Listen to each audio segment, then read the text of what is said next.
Ну что, кофе. Немножко про то, как гигантомания идет на пользу личному развитию. Это формат А5. Это мокка. Хороший кофе. Это формат А5. Это формат А4. Раскрытый R4 это формат А3. Вот формат А3. Вот наши радости вместе. Вот формат А2. Сравним. Вот примерно такая история. Но это уже мало, сами понимаете. Приходит вот такая штука.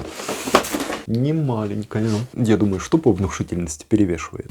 Отложу пока. И растопырю вот такой цилиндр. Берем, открываем. Получается примерно вот так. До меня за ним не видно вообще. И теперь в одной руке держу вот эту вот картинку, а в другой руке, смотрите, сравним вот это и вот этот набор. Не правда ли изрядно внушает? Понятно, почему я двигаюсь вот в эту историю. И сейчас ее немножко поразбираем. Это рисование скетч на тему замка из «Игры престолов». Королевская бухта. Меня в видении того, как ее представили в фильме, чем-то не устроило. Я уже не помню чем. Я думаю, да, я быстренько нарисую свой вариант. Но это интересно, если ты делаешь что-то свое. Нетипичный процесс. Не тот, который ты делаешь постоянно. Делаешь левелап на вот этой безответственной фигне. Это любопытно. И так как левелапы у меня двигаются, левелапы в сторону больших форматов, вдохновляюще выглядит. Я думаю, дай-ка я перекину технику пера и туши на что-то более серьезное. Вот такие маркеры. Но я думаю, это будет, по крайней мере, весело. Но не получилось. Мне, оказывается, нужна была эта гребаная утонченность. Хотя скетчи выглядят по-разгильдейски, но очень симпатичные. Это парадокс итальянской техники. Мне нужно было, чтобы очень тонкая и очень точная структура помогала мне рисовать. А вот это не помогает. Я думаю, нужно ее приручать. И вот, приручаю на таком формате. Это крафтовое. Очередной скетч. Получается не очень. Не очень хорошо получается. Но не проблема. Вот это-то получается неплохо. Поэтому нужно вот этой технике сделать свайп. Все то же самое, но я предполагаю сменить инструмент и чуть-чуть подкорректировать технику. И тогда можно не ковыряться в маленьких скетчбуках, вырисовывая там микро штучечки, микро-закорючечки, скромненькие, маленькие. А делать вот такие скетчи, может быть, хоть каждый вечер. Но это же круто. Я думаю, вот эти вот скетчи как интерьерные картины. Я уже говорил, что моя графика в интерьерах лежит очень интересно, облагораживает. И в выставочном режиме смотрится тоже очень хорошо.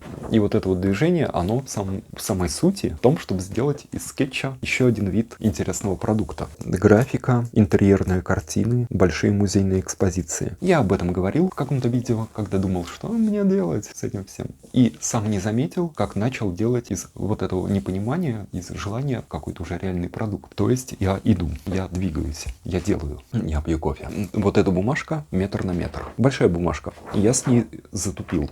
Потому что я делаю не только фэнтезийную графику, но я делаю еще проектирование. Я рисую замок как проект. То есть я так думаю, это должно быть такое, что можно построить. И это должно выглядеть так, это должно выглядеть хорошо, как будто бы мой проект. И туда, может быть, я могу запихнуть мысли и идеи, которые я хочу потестировать, которые я пока не могу засунуть в реальные проекты, но хочу потестировать на бумаге. И это прикольное совмещение занятий. То есть ты не делаешь просто странную фантазийную фигню, ты делаешь проектирование, но с некоторыми условиями. Это как бумажная архитектура.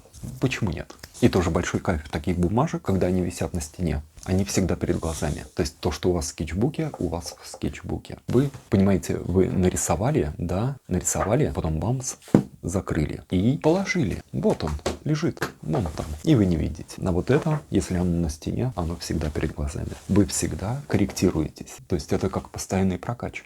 Ты постоянно смотришь на свою вот эту вот недоделанную работу и думаешь, как ты ведешь ее до... В общем, это теория и чуть по практике.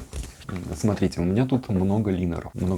Виндзор и Ньютон. Это вот такие. Они мне прислали в подарок. И для всяких обзоров, в общем, вот такой линер. Что с ним? Это 0,8 мм. Мой постоянный рабочий инструмент. Как Лами, мой постоянный рабочий инструмент для графики. Так и Виндзор и Ньютон. Линер. Мои постоянные рабочие инструменты. Для практической графики. Для проектирования. Мои скетчбуки изрисованы полностью вот этими двумя инструментами. И когда я иду на лист побольше, мне нужен и графический инструмент побольше. То есть вот это очень тонкое перо, вот это почти миллиметр. И у линеров Виндзор и Ньютон вот такая интересная форма наконечника. Они каким-то образом круто перекидывают на свою историю с линерами вот эту вот тему пера. Я не знаю, как они это делают, но вот у них получается. Поэтому вот эти линеры — это то, что я люблю использовать. Они не портят мою технику, они позволяют мне брать мои скиллы пера, переносить на линер, и все работает ровно так же. То есть мне не приходится корячиться. Вот такой 0,8 и вот такой наконечник.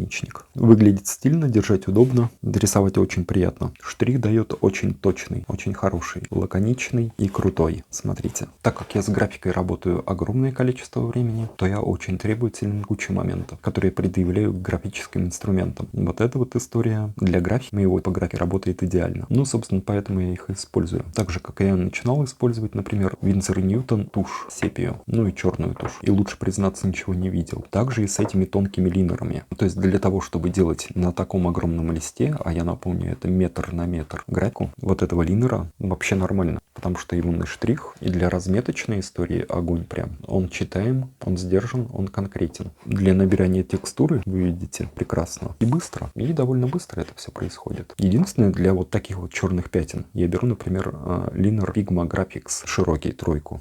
Для таких супер темных вещей можно брать Liner Winsor & Newton вот такого размера. Но нужно быть аккуратным, потому что он, в отличие вот от этого, смотрите, вот с таким крутым рабочим стержнем, он пробивает эту бумагу насквозь. Вот сама бумага. А если мы перевернем, посмотрим, видите, там, где черные пятна интенсивные, это вот этот Liner. Поэтому с ним аккуратней. Винзоры выпускают еще вот такую вот глобальную историю. Это 15 миллиметров. Такой огромный маркерище. И вот, кажется, это насквозь не пробивает, как ни странно. Видимо, потому что это акриловый, и он лежит сверху. Почему-то не впитывается. Не знаю почему. У меня в крафт не впиталось. Вот, например, суперинтенсивные пятна, а на белой стене ничего. Ну, в общем, вот. Эта штука, это 100, с чем я буду двигаться дальше на больший формат. А вот этот вот замок из «Игры престолов» мне бы нужно дорисовать, но в моем случае это означает, что мне бы нужно его допроектировать. А просто проектирование у меня сейчас выше крыши. У меня мозг просто не справляется с задачами. Из одного проекта иду в другой, и оказывается, что мозг не бесконечен. Поэтому мысль о том, что нужно проектировать еще и для фэнтези рисования, меня немножко сводит с ума. Поэтому радость вот эта вот, скорее всего, будет отложена на некоторое время. Я ее сверну